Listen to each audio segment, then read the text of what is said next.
we could keep the first questions perhaps to this subject, and then we'll go on to a few others. Please. Mr. President, thank you so much. Can you talk about how personal of an issue this is? You talked about flying over the Washington Monument and seeing the pride of what D.C. is, and do you believe that the status of the city, the cleanliness, the way that crime is low, is a direct reflection on how the country is run? Yeah, I do. I think the Capitol, look, everyone comes here. They're all coming. All the leaders, they're all wanting to come. And I say it, I've said it again, but I'm really just quoting other leaders from NATO, from the Middle East, King of Saudi Arabia, Qatar, UAE. I was over there. We brought back $5.1 trillion of investment into our country. But a month and a half ago, I was at NATO. We had a great thing. They agreed to put up 5% instead of 2%. 2% they didn't pay, 5% is already paid. We had a great meeting, and they all said the same thing. They said our country was dead. They thought our country was gone. 1 year ago, they said your country was dead. And now you have the hottest country anywhere in the world. We do. We have the hottest country in the world right now. The tariffs have helped. It's given us not only the money, it's billions, trillions of dollars of money, but it gives us great power over enemies. We solved 5 wars with Pakistan and India. We just solved one. Azerbaijan and, as you know, and Armenia. War was raging for 37 years. And the 2 leaders got up and they said, we never thought this would be solved. Russia tried to solve it. They all tried to solve it. It was a very tough situation, but we got it done and got it done. And I said to the 2 men, I said, are you guys friends? And they had a hard time. They've been killing each other for 37 years, right? One was there 5 years, one was there for 22 years. He said, my whole life I've been fighting this war, and you got it solved. But we did many of those. We did in the Congo and Rwanda. That's been going on for 30 years. 8 to 9 million people killed that they know of, but it was raging, and we got that solved. We got a lot of them done. It's a great honor. But you want to have, when they come, the leaders come to our country to sign documents that the war is over or whatever, or for other reasons. They come for trade. And you want them to come through so beautifully. You ride down those roads, everything should be perfect. You shouldn't have medians falling down into the roadway. Median, the metal things that are always, somebody had a great lobbyist, because I've never seen them look good. I've been looking at those things with the little, right? They're always broken and bad, but here they're really bad. And we're going to either put new or fix it. And it's not expensive. It's not really expensive. And we're going to fix our roads a little bit. We're going to clean up our sidewalks. You have countries where every Saturday, the people go out and they wash their sidewalks in front of their stores or their houses. They scrub their sidewalks. So we aren't quite at that level yet. I don't think, Gaddy, we're not quite there yet, but maybe we will. They go out and they scrub. I think it's so beautiful to hear that and to see those stories. But we're going to make it clean. But just to finish with your question, it's a very, very strong reflection of our country. And when they see a bad city, my father always used to tell me, I had a wonderful father, very smart, and he used to say, son, when you walk into a restaurant and you see a dirty front door, don't go in, because if the front door is dirty, the kitchen's dirty also. Same thing with the Capitol. If our Capitol's dirty, our whole country is dirty, and they don't respect us. So it's a very good question, actually. Mr. President, sorry. Question for you on the specific issue. Do you expect more cities to follow DC's path if this goes through? So the idea is that Chicago, LA, San Francisco, would they expect similar action what we've seen in DC? And the other question, sir, there's reporting that the administration is going to reclassify marijuana. Would that send mixed messages that if marijuana is okay, some drugs are okay, but we're trying to clean up crime? How do they go hand in hand? We're only looking at that. That's early, but somebody reported it, which is fine. We're looking at it. Some people like it. Some people hate it. Some people hate the whole concept of marijuana because if it does bad for the children, it does bad for people that are older than children. But we're looking at reclassification, and we'll make a determination over the next few weeks. and that determination hopefully will be the right one. It's a very complicated subject, the subject of marijuana. I've heard great things having to do with medical, and I've had bad things having to do with just about everything else. But medical and, for pain and various things, I've heard some pretty good things, but for other things, I've heard some pretty bad things. The other part of your question, I mean, we're just going to see what happens with it all. We're going to have a tremendous success in what we're doing. Other cities are hopefully watching this. They're all watching, just like everyone's watching here. They're all watching, and maybe they'll clean up, and maybe they'll do this and get rid of the cashless bail thing and all of the things that caused the problem. I mean, if you go back, this whole thing with cashless bail is a disaster. So many problems came that we never had before. So they're watching us today, and if they don't learn their lesson, if they haven't studied us properly, because we're going to be very successful. I have zero doubt about that. It's going to be. It's a question of will it be really fast, like the border. Everyone said, they used to say, Biden used to say, I need legislation. I didn't get any legislation. I called up our people, and we did a great job. Tom Homan was great. As you know, our secretary did a great job. They did a great job. There's no games. They didn't play games. And we're going to have the same thing here. But then I'm going to look at New York in a little while. Let's do this. Let's do this together. Let's see. It's going to go pretty quickly. And if we need to, we're going to do the same thing in Chicago, which is a disaster. We have a mayor there who's totally incompetent. He's an incompetent man. And we have an incompetent governor there. Pritzker's an incompetent. His family threw him out of the business, and he ran for governor. And now I understand he wants to be president. But I noticed he lost a little weight, so maybe he has a chance. You never know what happens. But Pritzker's a gross incompetent guy, thrown out of the family business. But when I look at Chicago and I look at L.A., if we didn't go to L.A. 3 months ago, L.A. would be burning like the part that didn't burn. If he would have allowed the water to come down, which I told him about in my first term, I said, you're going to have problems, let it come down.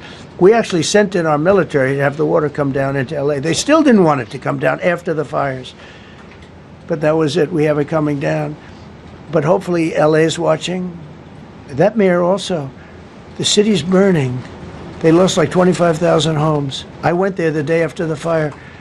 You were there, and I saw people standing in front of a burned down home. It was, their homes were incinerated. They weren't like, even the steel was literally, it was all warped and literally disintegrated because of the winds and the flame and the whole thing. It was like a blowtorch. They were standing on this beautiful day, maybe a couple of days after. We gave it a little time because what they had suffered. Almost 25,000 homes. And you see what's happening now. They didn't give their permits. I went to a town hall meeting. I said, we're going to get you the federal permits, which are much harder. Almost immediately. Lee Zeldin is a star. He did an incredible job. They have all their federal permits. They don't have their city permits. And the mayor said to me, we think we could have them in 2 years. I was walking down the street, and I met with firemen and police. And I was saying hello to many people that were standing in front of their homes with yellow tape. You can't go in. You can't go onto the lot. And those people wanted to start rebuilding their homes then and there.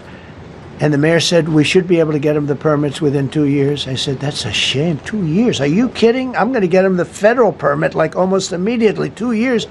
And she roared back, well, maybe 1 year. The place was booing her out of the place. They don't have their permits to build their homes. And now they're talking about putting, this is among the most beautiful areas in the country. Now they're talking about putting low-income housing there. Can you believe this? I love low-income housing. I made money with low-income housing. I built low-income housing. I know more about low-income housing and luxury housing. I know about everything real estate. They want to replace some of those homes with low-income housing. They haven't gotten their permits yet. We've gotten all the federal permits, which are much tougher to get, and it was done almost immediately through Lee Zeldin and Federal Environmental.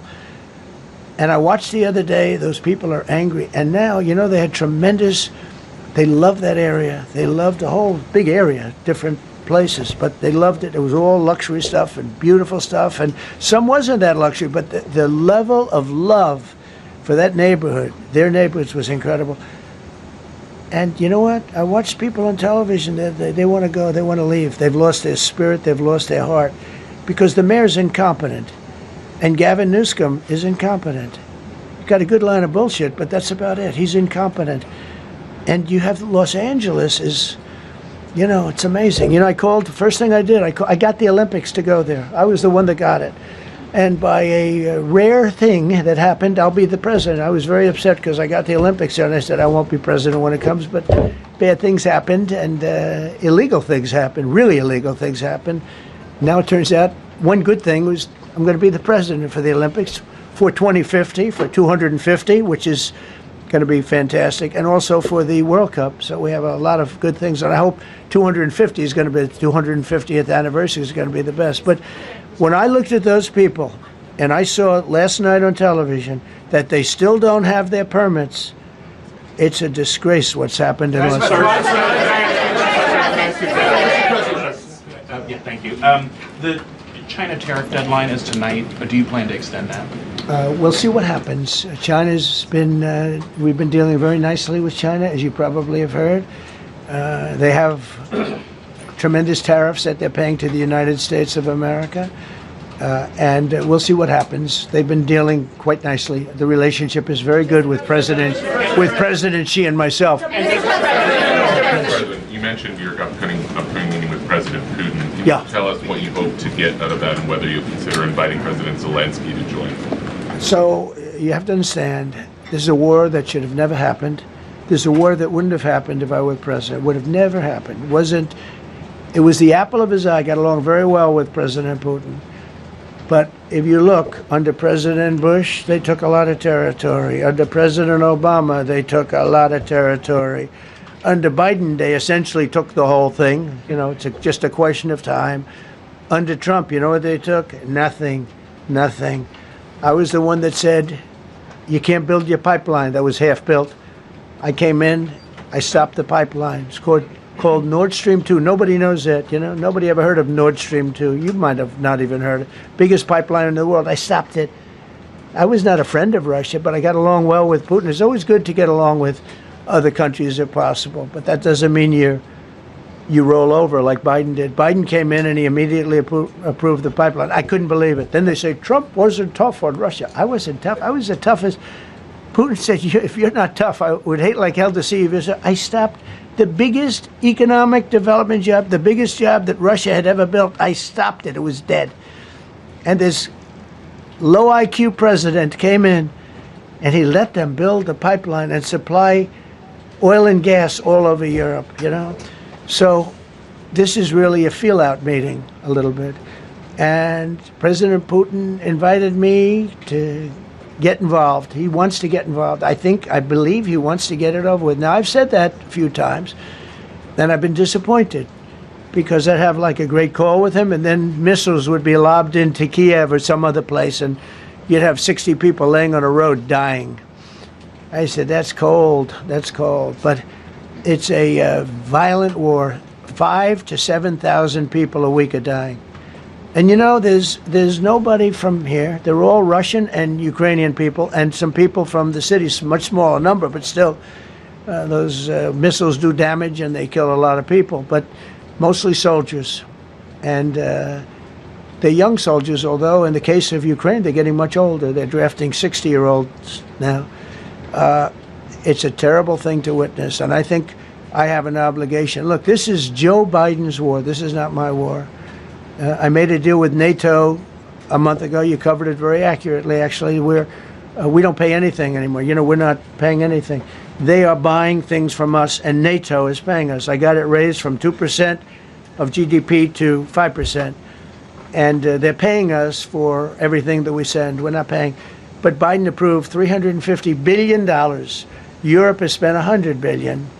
The money that's been spent and the death is incredible. It's the worst thing that's happened, by far the worst that's happened since World War II. So I'm going in to speak to Vladimir Putin. And I'm going to be telling him, you got to end this war. You got to end it. and he wasn't going to mess with me. This war would have never happened. You know, we had a discussion about it one time, and we never had that discussion again. Would have never happened. And when the election was rigged, and then Biden took office, which was barely took office, the auto pen took office, bad things started happening. Bad things, stupid things were said, and it ended up in a war. And you know, and I don't believe this will happen anymore because I have that pretty well covered. This could end up in a third world war. This could have been a third world war. I don't think that's going to happen now. But I thought it was very respectful that the president of Russia is coming to our country as opposed to us going to his country or even a third party place. But I think we'll have constructive conversations. Then after that meeting, immediately, maybe as I'm flying out, maybe as I'm leaving the room, I'll be calling the European leaders who I get along with very well. And, you know, I have a great relationship, I think, with all of them. And I get along with Zelensky, but, you know, I disagree with what he's done. Very, very severely disagree. This is a war that should have never happened, wouldn't have happened. But I'll be speaking to Zelensky. The next meeting will be with Zelensky and Putin, or Zelensky and Putin and me. I'll be there if they need. But I want to have a meeting set up between the two leaders.